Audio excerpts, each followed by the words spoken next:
সভাপতি জনাব আবু সাইদ মিয়া এবং আমাদের মাঝে উপস্থিত আমাদের ঢাকা মহানগর উত্তর বিএনপির সংগ্রামী সদস্য সচিব জনাব মোস্তফা জামান, আমাদের মাঝে উপস্থিত বিশিষ্ট সঙ্গীত শিল্পী আমার অত্যন্ত প্রিয় এবং আমাদের জাসাসের সাবেক কেন্দ্রীয় কমিটির সাধারণ সম্পাদক এবং অত্যন্ত সদাহাস্যোজ্জ্বল একজন ব্যক্তিত্ব জনাব মনির খান, আমাদের মাঝে উপস্থিত আমাদের ঢাকা মহানগর উত্তর বিএনপি অন্যতম যুগ্ম আহ্বায়ক, সাংগঠনিকভাবে অত্যন্ত দক্ষতা সম্পন্ন একজন নেতা এবং ক্রীড়ামোদী সংস্কৃতি মনা একজন মানুষ, আপনাদের সকলের প্রিয় আমাদের ঢাকা মহানগর উত্তর বিএনপির সংগ্রামী যুগ্ম আহ্বায়ক জনাব আক্তার হোসেন।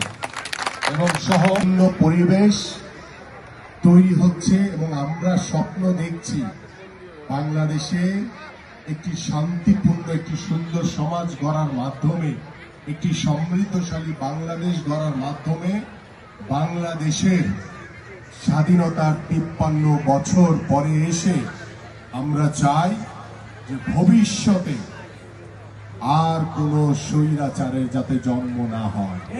আমরা চাই বাংলাদেশে বিএনপির ভারপ্রাপ্ত চেয়ারম্যান জনাব তারেক রহমানের নেতৃত্বে সুস্থ ধারা রাজনৈতিক পরিবেশ তৈরি হোক এবং সেই লক্ষ্য নিয়ে ইতিমধ্যে আপনারা অবগত রয়েছেন যে বাংলাদেশের রাষ্ট্র কাঠামো মেরামতের জন্য আমাদের মাননীয় ভারপ্রাপ্ত চেয়ারম্যান জনাব তারেক রহমান গত 17 বছরের স্বৈরাচারে রেখে যাওয়া ধ্বংসস্তূপ রাষ্ট্রীয় প্রতিষ্ঠানগুলোকে মেরামতের জন্য রাষ্ট্র কাঠামো মেরামতের 31 দফার রূপরেখা দিয়েছেন। সেই রূপরেখা বাস্তবায়নের মাধ্যমে আমরা দৃঢ়ভাবে বিশ্বাস করি এদেশের সাধারণ মানুষকে সাথে নিয়ে, আপনাদের সকলকে সাথে নিয়ে আমরা ইনশাআল্লাহ একটি শান্তিপূর্ণ, একটি সমৃদ্ধশালী, একটি মানবিক বাংলাদেশ গড়ে তোলা হবে ইনশাআল্লাহ।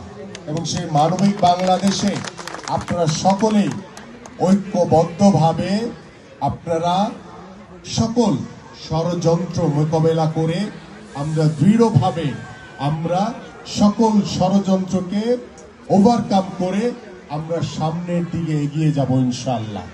এবং আমরা বিশ্বাস করি বাংলাদেশের স্বৈরাচারের ভয় সংকট কেটে গেছে, কিন্তু কিছু কিছু ষড়যন্ত্রকারীরা তাদের বাংলাদেশে কোনো স্থান হতে পারে না।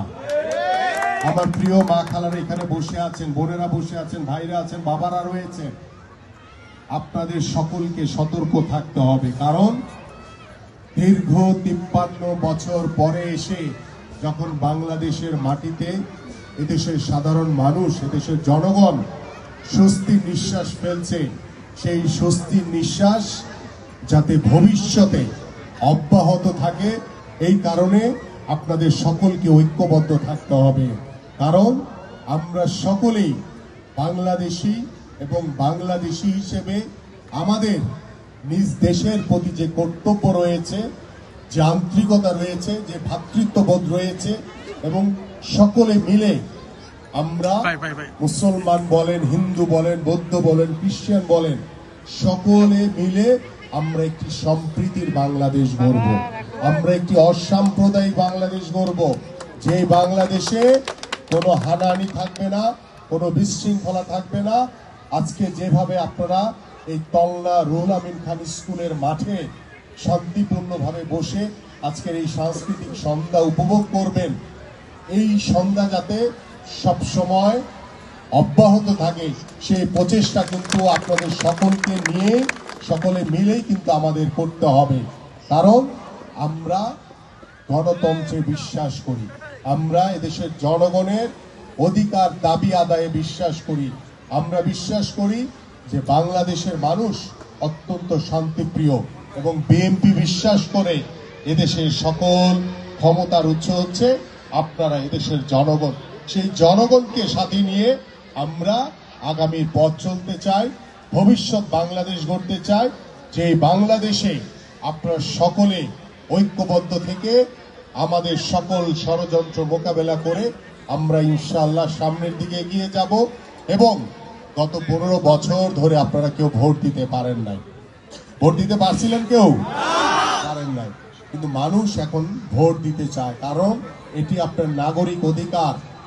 সে ভোটের মাধ্যমে আল্লাহ পাক যদি আমাদেরকে এদেশের জনগণের ভোটে নির্বাচিত করে, বিএনপির ভারপ্রাপ্ত চেয়ারম্যান জনাব তারেক রহমানের নেতৃত্বে বাংলাদেশে আমূল পরিবর্তন হবে ইনশাআল্লাহ। কারণ